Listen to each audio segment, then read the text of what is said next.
Greetings. This is St. Mark's Episcopal Church, Richmond, Texas. I am Chris Abbott, a Christian formation teacher. This class is Kids Kingdom, intended for youth in grades 1 through 5. We're happy that you are joining with us today. If you have not joined us officially and would like to do so, we'd love to have you join us. Please contact either me or the church office and we can get you signed up and make sure that you're receiving the bags of supplies that you need in order to complete the different activities, and that you have a copy of the Children's Illustrated Bible at home so that you can follow along as we're reading the different stories. As you know, we have spent the last couple of weeks on stories from the Bible that pertain to leading up to Easter. And we talked about the Passover supper and the Last Supper, and Jesus washing the feet of his disciples, and then you made the sock puppet, and then last week you had the unleavened bread that they would have had at the Passover supper. Now, I know you're going to think this is kind of strange that we sort of zip through all of this, but the problem is that with spring break and the fact that we take a break from Christian formation for spring break, and the fact that we don't meet for Christian formation on Palm Sunday and Easter, means that we're sort of dashing through this whole story, and we need to kind of catch up a little bit so that we can understand the story that we're going to read today. So, if you would open the Bible back to page 264, 265, and we're just going to remind ourselves a little bit where we were here. This was the Last Supper when Jesus used the bread and the wine, and he blessed it, and he told the disciples that that would be the way that they could remember him. The bread representing the body and the wine representing the blood. Okay. And remember, he also tells them that somebody is going to betray him. And sure enough, there they are. And if you turn to 266 and 267, sure enough, here comes Judas with the authorities. They find him in the garden and they arrest him. On 268 and 269, we have Peter denying that he even knows who Jesus is, and yet, of course, he had been a disciple. On 270 and 271, here's Jesus coming before the council, and then before Pontius Pilate, and then the decision is made that Jesus is going to be crucified, and sure enough, here on page 274 and 275, is the crucifixion of Jesus on Good Friday. He dies as a result of the crucifixion. He's taken down from the cross. Joseph of Arimathea comes along and they wrap him as a body would have been wrapped for burial in those days, and he is taken away to a tomb. All right, that's where we're going to start our story today as we fast forwarded through all of that. And if you would turn to page 276 and 277, the person who's really important in this story that we need to understand a little bit about is Mary Magdalene. And Mary Magdalene was one of the disciples of Jesus, and she has traveled with the disciples and with Jesus all over the place while he's preaching, and he's curing people, and he's feeding the 5,000 and all of these things. And Mary Magdalene has been one of those people who has been traveling around with him, and she's very important in his ministry. So, this is now 3 days later. This is now what ends up being Easter morning. In the picture at the bottom of page 276, in the left-hand corner there, is a picture of what a tomb would have looked like in Jesus' day, and how it's sort of cut out of a rock and there would have been shelves inside the tomb, and bodies would have been laid on the shelves inside the tomb.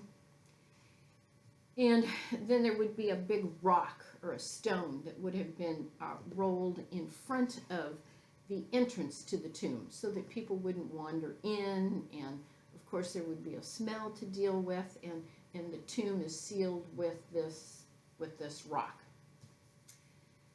So if you look at the picture at the top of page 276, you see that there's Mary Magdalene, and there's Peter and John, and they are here at the tomb. And we'll read the story in just a second, but the bottom line to the story is that Mary Magdalene has come to the tomb, and she wants to visit the body of Jesus. And when she goes into the tomb, she finds that the body is gone. She can't believe it. Where's the body? Where's Jesus? She's in shock. She's in disbelief. She has no idea what's happened. She's totally blown away by the whole thing. And she runs off, and she gets Peter and John to come back to the tomb with her so that they can try to figure out what has happened. So that sort of sets the stage for the story we're going to read. So, the resurrection on page 276. Early in the morning, while it was still dark, Mary Magdalene arrived at the tomb. She found, to her astonishment, that the stone had been rolled away from the entrance. The body was gone. She ran to Peter and also John, the disciple whom Jesus particularly loved. "They've taken the Lord from the tomb," she told them. The two men hurried to the tomb. John ran ahead and reached it first, but hesitated to go inside. Then Peter arrived and went right into the tomb. He saw the strips of linen and the burial cloth that had been wrapped around Jesus' head lying on the ground. Jesus joined Peter inside the tomb.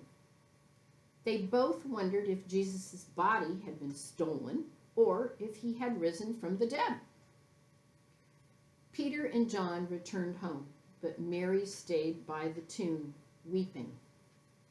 Suddenly, she looked up to see two angels sitting where the body of Jesus had lain. "Why are you weeping?" they asked her. "Because they've taken my Lord away." As she spoke, she turned around and saw a man standing behind her in the shadows. It was Jesus, although at first Mary failed to recognize him. "Why are you weeping?" he said. Believing him to be the gardener, she asked him if he knew where the body had been taken. "Mary, it is I." "My Lord," she cried, her face full of joy. "Go now," he told her. "Tell my friends that you have seen me, and that soon I will be with my Father in heaven." Mary ran back to tell the disciples the news. "With my own eyes I've seen the Lord," she said. So, looking at the picture on page 277, you can see that the stone has been rolled away from the front of the tomb.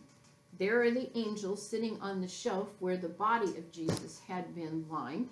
And here's Mary. She's weeping outside. She's crying. She's very upset. He's gone. The body's gone. He's dead. And all of a sudden, a man walks up behind her in the shadows. She doesn't know who he is. She can't be sure who he is. And lo and behold, it's Jesus. And he says, "Mary, it's I." And of course, she's thrilled. She's excited. She can't believe it. She's shocked. She's totally blown away by the whole situation. So, let me ask you, why is it that Mary her reaction, why is she reacting that way? Well, she doesn't, she's shocked. She's surprised. She can't understand what's going on. She thinks the body's been taken away. She just doesn't know what to do. So she goes and tells Peter and John, and they come back and they begin their investigation to try and figure out. And the same thing with John and Peter. They're shocked. They can't believe it. He's gone. Now, whether or not that means that they have forgotten that Jesus told them that he would be resurrected in 3 days, or if they think the body's been taken away, but they simply are totally shocked over the whole thing. She probably doesn't recognize Jesus because he's in the shadows or in the bushes, and he steps up, and it's too much for her to understand the whole thing at once. It just is too shocking to her. Resurrection actually means to rise. So the resurrection of Jesus is that he has risen from the dead. He's alive. He's living. And that's what he had told them would be happening. But now they have the evidence. They have the empty tomb. He's not there. He's here. He's talking to Mary Magdalene. And that has just, they're totally shocked by the whole situation. The empty tomb, of course, is a symbol of Easter because Jesus is not dead lying in the tomb. But most of the time when we think about symbols of Easter, we think about crosses and Easter lilies and butterflies and birds and doves and more happy things. The empty tomb does represent the resurrection, but it's not quite the same happy things that we sometimes associate with Easter. So, the empty tomb, of course, represents God's promise to us for a new life if we believe in him. So it's a pretty important thing for us to be realizing what the tomb actually means. Now, you know that I have a challenge for you each week. And so my challenge for you this week is, how can you spread this good news about the resurrection of Jesus? This is Easter. How can you spread that news? Is it going to be telling a friend, telling a neighbor, inviting somebody to come to church with your family? Could be. Or is it doing the things that he wants us to be doing? Loving each other, caring for each other, helping each other, being generous with each other, any of those things? Or is it assisting others?